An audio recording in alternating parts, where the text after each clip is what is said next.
What is illegal offline has to be illegal online. We received declassified documents from Romanian authorities about the alarming situation on TikTok. We have underinvested in our defense not for years, but for decades. Hey, dear friends, I recently made a visit to the European Commission. There I also talked to Thomas Regnier, one of the bearers of the word European Commission. We talked about technology, artificial intelligence, choice in Romania, and disinformation. Let's watch the video together. Welcome to my channel, Thomas. Hello, thanks a lot for having me. I was thinking about the first question, but actually, is there something on your mind right now that you'd really like to talk about because it's been bothering you these past few weeks? It's something you're dealing with and it's very important and you have to talk about it. Well, look, I would say these days it's a lot about protecting kids online. What is the Commission doing to protect kids online? You mean the scandal with Grok and X and stuff? For example, when we see platforms that indeed spread or even allow for the creation of child pornography or digitally undressing of women without their consent, this goes against everything the European Union and this Commission are standing for. It goes against our fundamental rights, our values. And this is precisely the type of content we don't want to see online, and we want to protect our citizens on this. Can't you just tell those companies not to do it? It's a bit more complex. Yes, we're telling them they can't do it. For example, on Grok, we've just opened a new investigation against X under the Digital Services Act. So we, of course, tell them this type of content is not allowed in the European Union, not because we say so, but simply because it's illegal in real life. Child pornography is illegal. It's defined everywhere. And we have a basic principle in the European Union. What is illegal offline has to be illegal online. And do you have the feeling that they listen to you? That's maybe one of the biggest success stories that we have over the last 2-3 years with the Digital Services Act, is that platforms respond to us. Okay? All of them, including X. Okay, so all of them respond to us. They cooperate to different degrees, but they want to be compliant, and they have to be compliant. I see. Oh, that's good news. I have here like 5 subjects going on: defense, space, and tech sovereignty, and so on. So let's start with this tech sovereignty. How do we define it? What is technology sovereignty? It's difficult to define, you're right. When we speak about tech sovereignty, it means cutting dependencies. For example, cloud. We're massively dependent when it comes to cloud. Chips, semiconductors, without advanced chips. You don't have digital in Europe. You don't have smartphones. You don't have cars. You have nothing without computers. So we need to be less dependent on the cloud, less dependent on chips. And I think we also need to be much more independent and innovate much more in artificial intelligence. Because AI is the future. It's a future we can build on. Europe can still compete in the future. For example, against the United States or China. But for this, we need to massively invest. We need to allow our startups in Europe to grow in Europe at home. And for this requires massive investments. So that's tech sovereignty for me, really being more autonomous, having our own destiny in our own hands, and then, of course, also decoupling from high-risk vendors. And here I'm speaking about cybersecurity. I see. But we are on one planet. We are one civilization. Why would you think the future in terms of competition? I think that if we want the best, and Coke was one of the examples, you have AI is offering a lot of benefits to our citizens. Massive benefits to our companies, higher productivity.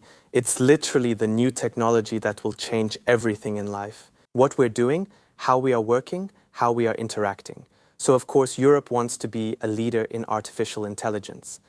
But we also know that with AI comes a lot of risks. Risks to our citizens, fundamental rights, and we need to mitigate these risks. And to be able to mitigate these risks, you need to be technologically sovereign. You need to be able to set your own standard, your own rules. And within this framework, we want then European AI to grow and to innovate. Meaning that you want to have AI databases here in Europe, AI models trained here in Europe, under Europe regulations and so on. That's what you mean. Exactly, that's in our legislation. And by the way, We have the first ever comprehensive legal framework on artificial intelligence that sets the global benchmark of how we want AI to develop in Europe.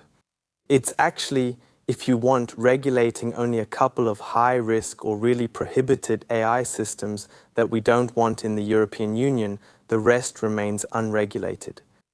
And when you think about this regulation, it's mainly, as you say, about transparency. How is your AI model trained? What data did you use? Did you respect fundamental copyright rules in Europe? Did you take this input from a journalist without asking for consent, or from this content creator, or this artist, or this musician? We want to be sure that we have transparency around how these models were trained in Europe. But do you think that they can train that? Because all the artists are going to say no. All the book vendors are not going to give you a right to train the books. What did the ChatGPT people say? That Chat Generative Pre-trained Transformer took all the books illegally, downloaded illegally, and then trained their model on them?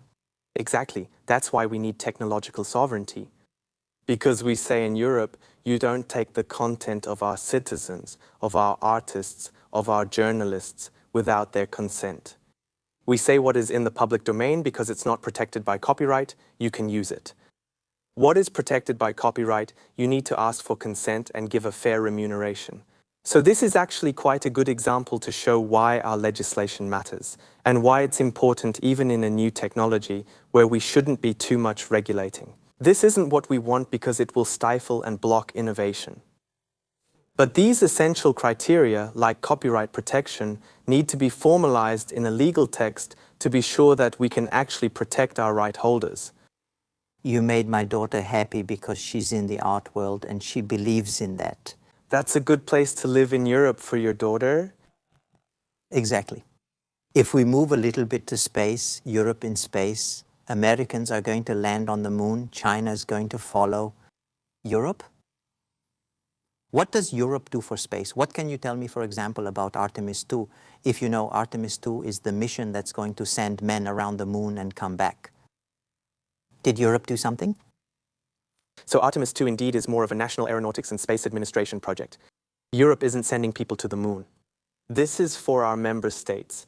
So indeed, countries, national governments can decide to send astronauts to the moon. It's important to do that, but we leave it to our member states. Still, Europe plays a key role in space. For example, we want to create an internal market for space. Galileo, for example, the global navigation satellite system, which is, according to me, the world's best navigation satellite system around the globe, which is massively used around the globe, this was built here in Europe. It's based on our values, based on our own technology. So again, here it's our satellite. So again, here, Europe plays an important role. We're going a little bit further, for example. Now we have developed a brand new platform, GovSatcom. What does this do? We know that certain of our member states have less satellite capacities than others. So what do? It's a sort of pooling and sharing. You're Italy, you're Luxembourg, you're France, Germany. You have massive satellite capacities. You may decide to put them in a pool because if another member state may want to use it, they can introduce a request via this platform to use it. So this is about Europe. Exchanging, having an internal market where we can actually allow our space actors to grow in Europe. Yeah, cooperation defense. We have a war at the border of Europe. We have members of European countries who are scared at the border and want to do something. How do you see that, let's say, the investment in the military in the future, or how does the European Union see that in future? Investment in the military, standardization in the military. Where do the things which are made come from? Are we really sovereign when it comes to military technology? Are we leading there? Can you tell me more about that? Yes, so I think you're right. We have a war next to our borders.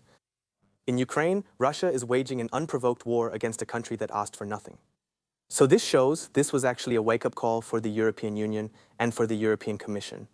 And we actually realized that we have underinvested in our defense not for years, but for decades, which is normal because the European Union is a peace project.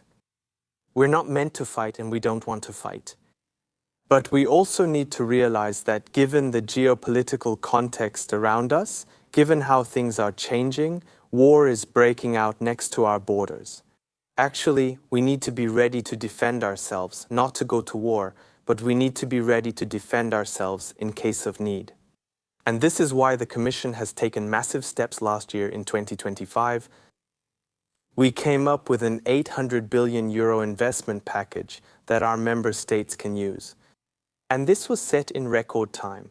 We have now approved many national plans under our SAFE instrument, for example, including for Romania, where we have now approved a plan of more than €16 billion that Romania can now use to jointly procure in defense. So yes, we need to invest in our defense to be ready to defend ourselves. And then we need to modernize our defense industry, because now, and this is why I have a bit these two titles, it's about bringing the technologies also to our defense industry. Yeah, exactly, because you want to do it, right? Not have, let's say, different armor from different countries and they don't fit with each other and so on and so forth. You want to do it standard for the whole Europe. And people start to think of a more or less a common army or something like this in order to be efficient. But that would be more like on the political side. But on the technology side, yeah, you want to integrate all the technologies together so that it's efficient and high standard. Yes, exactly. This is what we did with the Transform Industry Transformation Roadmap that we presented at the end of last year. It's basically when you look at our defense industry and the fact that we have underinvested in it. It needs to be modernized, and for this it needs money. And you need that these two separate worlds, which are tech and defense, to converge and to talk to each other. And this is where we came up with this idea, where you need to bring, for example, AI to defense. You need to invest in drone capabilities, which are the new technology that is good for Ukraine. It's only about drones, indeed. So Europe needs to be ready to embrace all these technologies and to indeed bring them to the defense world. I see. And then basically your role there, I suppose, is not only to say where the money should go, but what should be done with that money. If you send, say, €60 billion to Romania to do this kind of stuff, maybe you also say how to do it and with whom to do it. You put standards on it, I expect, or not? Yes. So what do we do here with the money? What can Romania do now, for example? They have submitted a plan to us precisely because we needed to check several things before we release the money. What did we need to check first? Is it about joint procurement? Because we don't want member states to necessarily go alone. We want them to work together.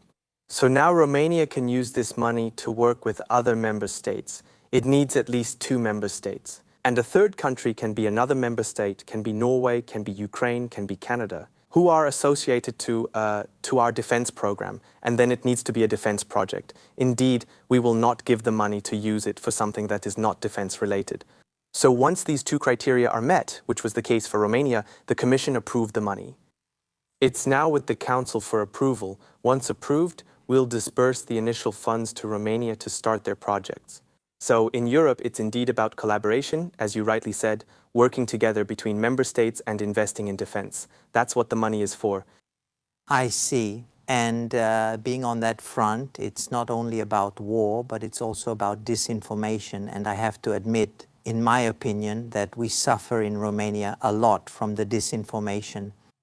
And that's expected because we are at the border and it's much easier to influence people at the border, looking at the history and so on and so forth. And probably you heard what happened with presidential elections, which were basically at one point redone. They were stopped and then the process started again.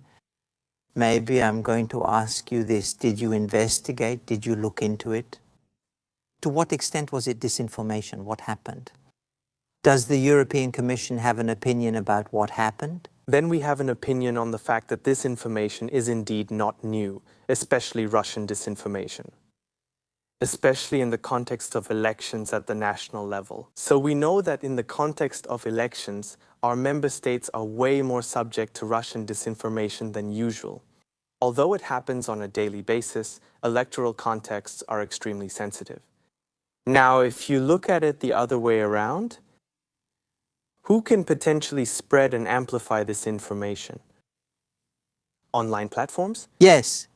Who can change their algorithms to boost these online platforms? Who can decide to silence political voices in elections? Online platforms?